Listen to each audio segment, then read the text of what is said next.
think we're live. Let's just make sure so we're not confusing anyone. No, my side might be a little unreliable because our internet is not great. Yeah, yeah, okay, we are live, confirmed. Okay, phew. But yeah, bear with us. We're like recording in two different places on opposite sides of the globe, so we'll see what happens. We'll see what happens. Jenna, I haven't Hello. seen you for a week. I know. I miss you so much. I miss our apartment behind you. Yeah. And you have a guest with you. I do. I do. For everybody who doesn't know, this is McLean Hermes. She's a USA triathlon or para triathlon resident at the OPTC, the Olympic and Paralympic Training Center in Colorado Springs. She is a two-time Paralympic swimmer who a few years ago, decided to swing on over to the triathlon side of things, and here ever since. We're here right now in Wollongong, Australia, to race the Para Triathlon World Championships tomorrow. So we've got a busy day ahead today with a bunch of course fams and race briefings that we just came back from. And so we've got a quick 30 minutes here just to sit down, chat, talk about guiding, racing as a blind athlete, and yeah, everything between. Yeah, I mean, Jenna, I've been living with you. What? Sorry. You okay? Yeah. I can't tell what just internet is lagging. But anyways, I've been living with you for 3 years while you've been doing this, and for people that are new to this world, it's like I mean, it's like still incredible to me.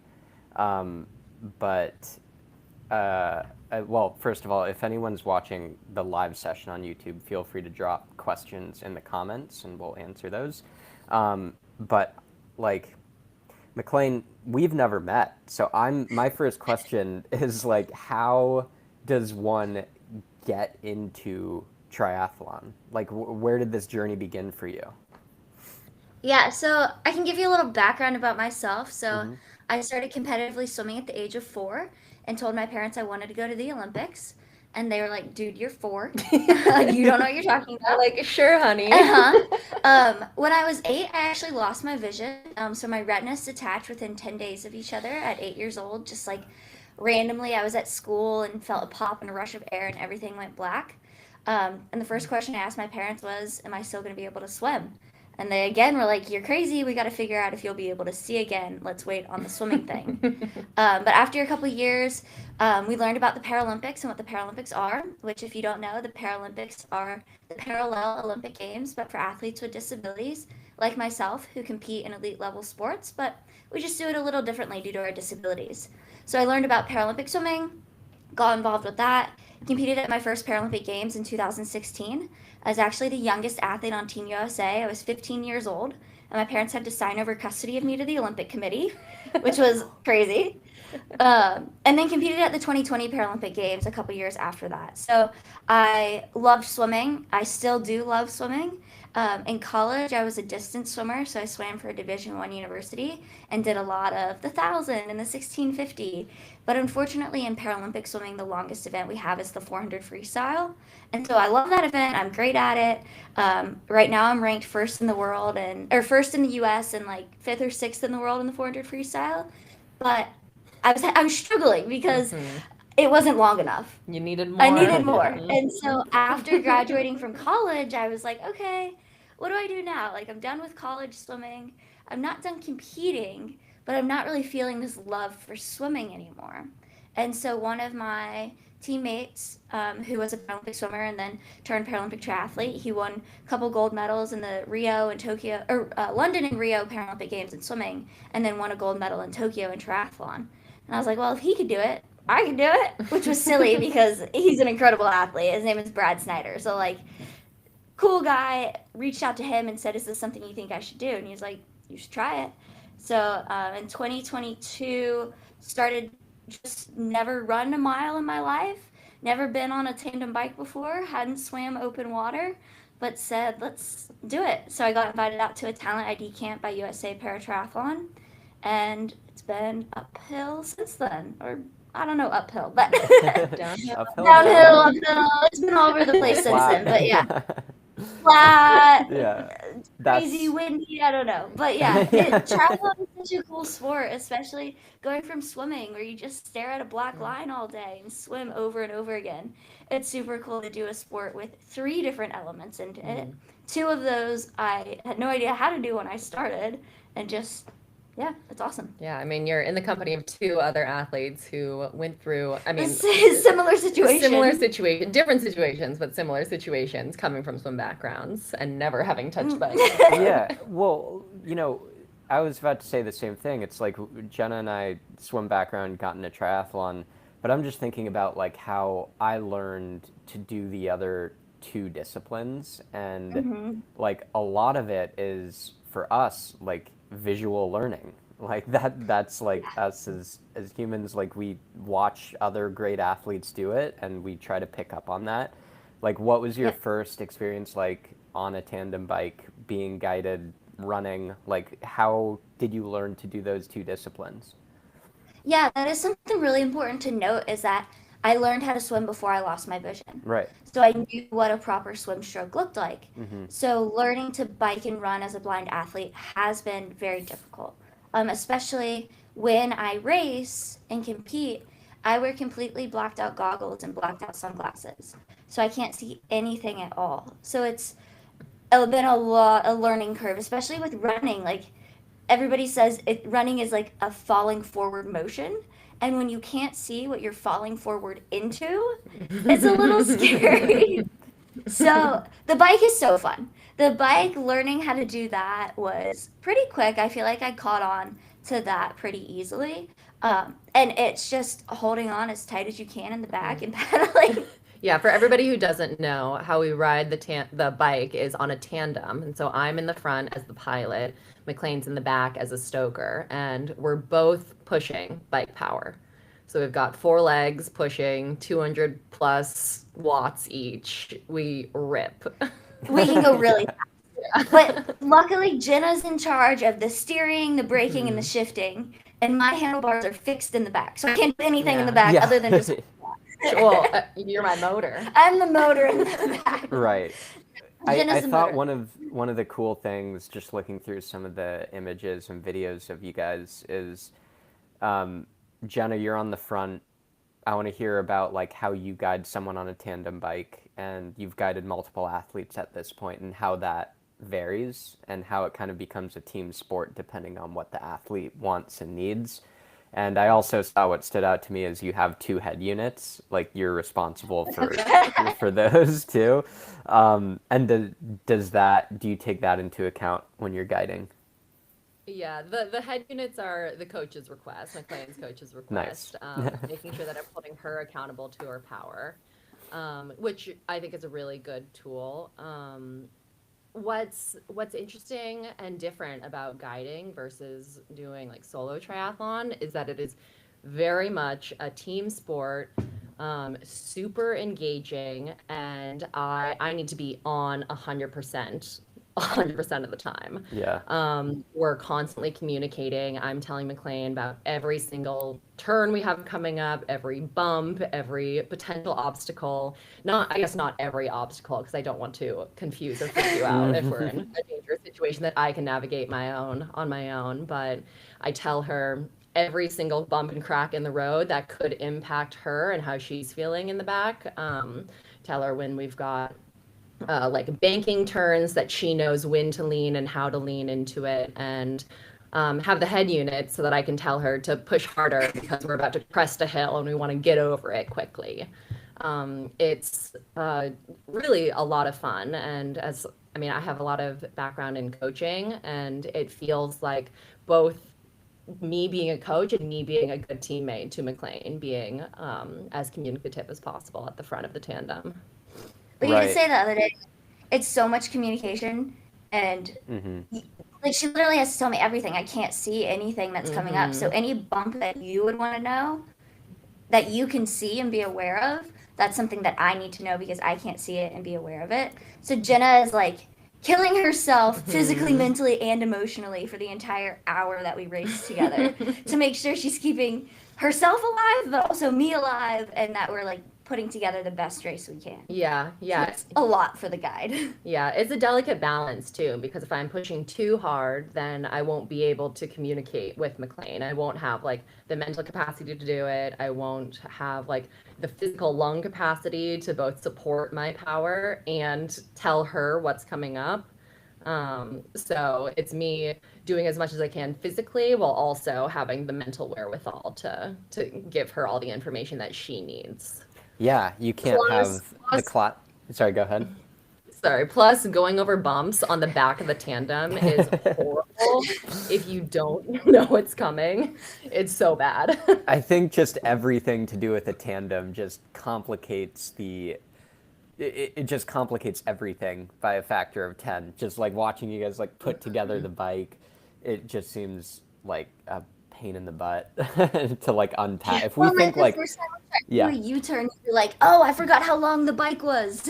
Yeah. You have to be aware of so many different things on the tandem in comparison to an upright bike. Like it just handles so differently. It took me 2 years of piloting a tandem to be comfortable enough to go in the aero bars because the feel is so different. You're balancing so much weight on there. U-turns are nearly impossible the first time you try, and then they slowly get easier. Well, and also imagine two people having to clip in at the same time, stop at the same time, push at the same time to get the bike going.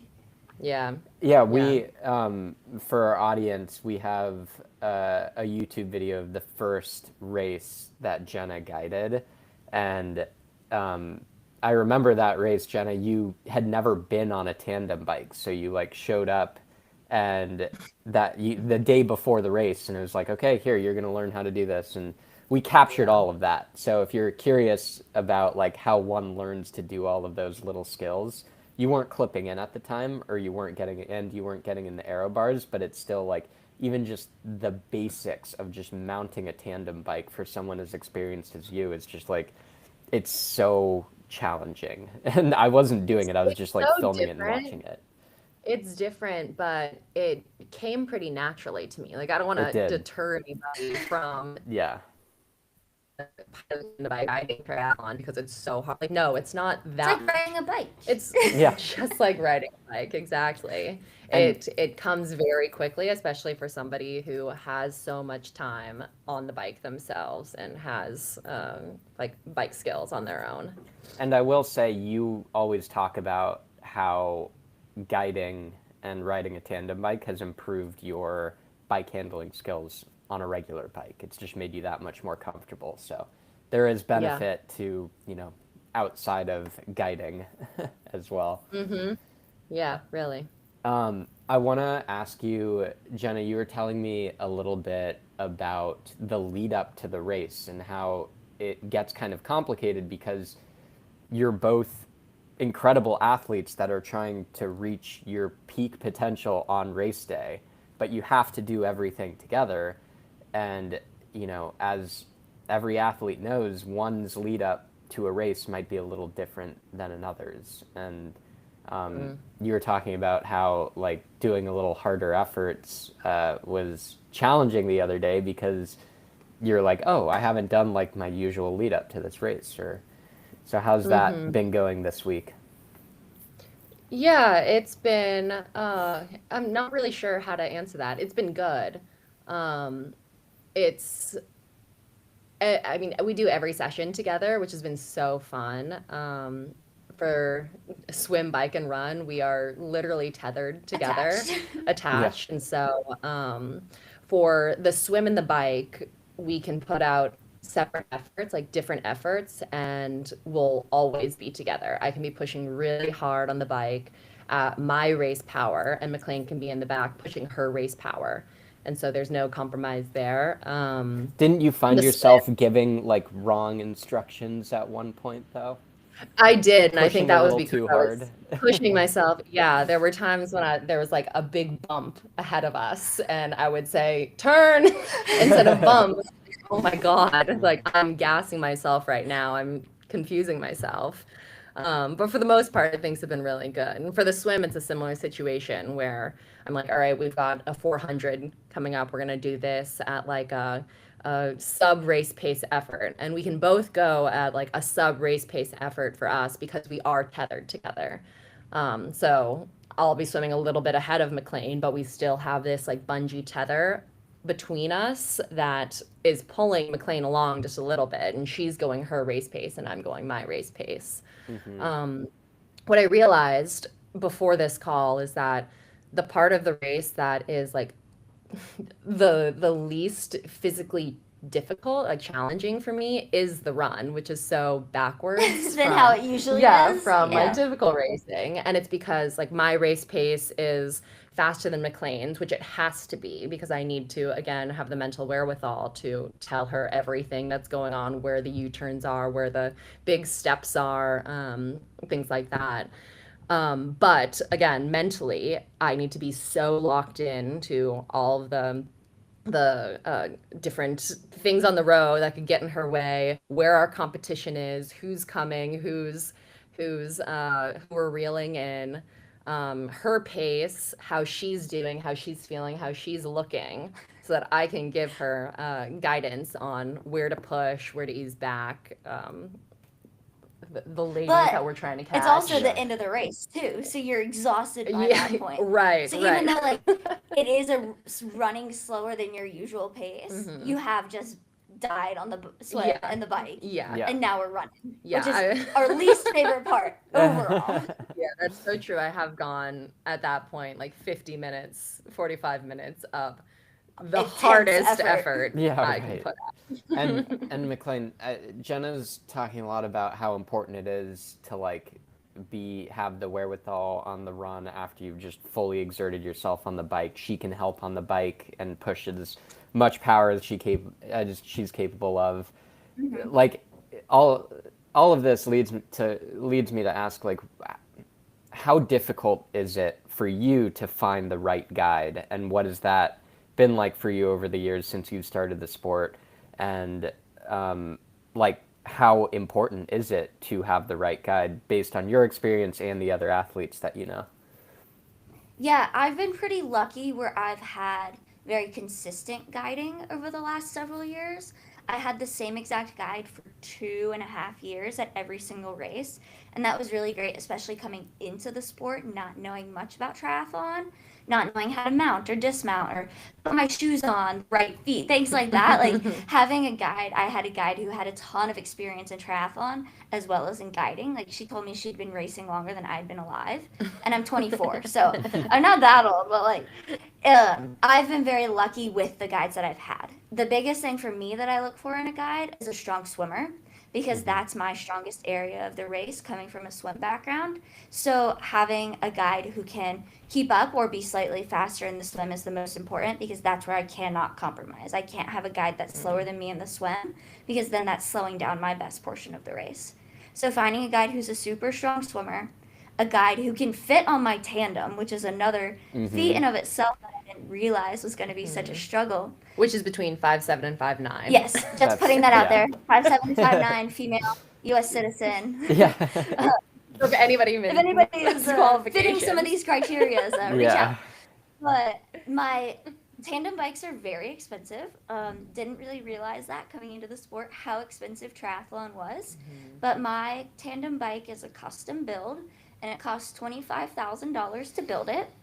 And when we were building it, we built it for the guide I was racing with, and I didn't know much about bikes, so I just said build it.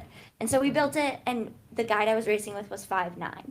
And so now that I'm using different guides, I've come to realize, oh, this bike doesn't have a lot of variability in it, but I don't have the money to buy a new bike. So we're using this same bike, which is a beautiful bike and a great bike, but it doesn't have a lot of flexibility in the front for the pilot. And so finding somebody who could fit on the bike was important. Jenna she's on like her tippy toes to get on the bike. And then again, somebody that can communicate and also, like Jenna said, put out that power, who is able to put out the power for the swim and the bike, have the ability to communicate throughout the whole race, and also that we get along with. Like we spend a lot of time together. We've been in this hotel room for over a week at this, or almost a week at this point. Well, I want to So- say too on that note for Yeah. people that don't realize, like, Jenna is your travel companion too. Like, she is during this my trip, she eyes is with in and you out the of the whole triathlon. time. Yeah, Yes. yeah. Like we met up in the San Francisco airport on Thursday, the 9th. And since then we've been attached at the hip. Like Literally, yeah. I can't see to get my food. So I need Jenna to help me with that. I can't see to walk around. I can't see sometimes to like pick out an outfit that matches. Like Jenna is my eyes during the race, but also on the day to day. So we have to get I along. can relate when she's home. It is true. I do have practice. Yeah. Yeah, pick outfits at home. Yeah. Sorry. Go ahead. And it's just a lot of trust too. Somebody I can trust to be like, you have my life in your hands. Yeah. And I don't know. It's just also we've worked together for several months now, where you know the nuances of what my swim stroke looks like, how I feel on the back of the tandem, how I'm looking and breathing during the run. Like you've gotten in tune with that, so you know like.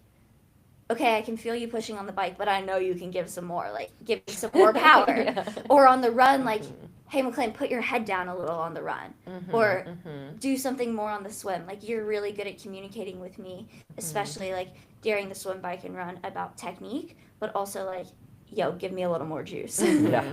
And you know my communication style too at this point, you know, how I guide you through the swim, and especially how I communicate with you on the bike about the turns coming up, more power, et cetera, et cetera. And especially we've been here for over a week at this point, or almost a week. It's been really good for us to ride the course because this course is pretty technical and hilly.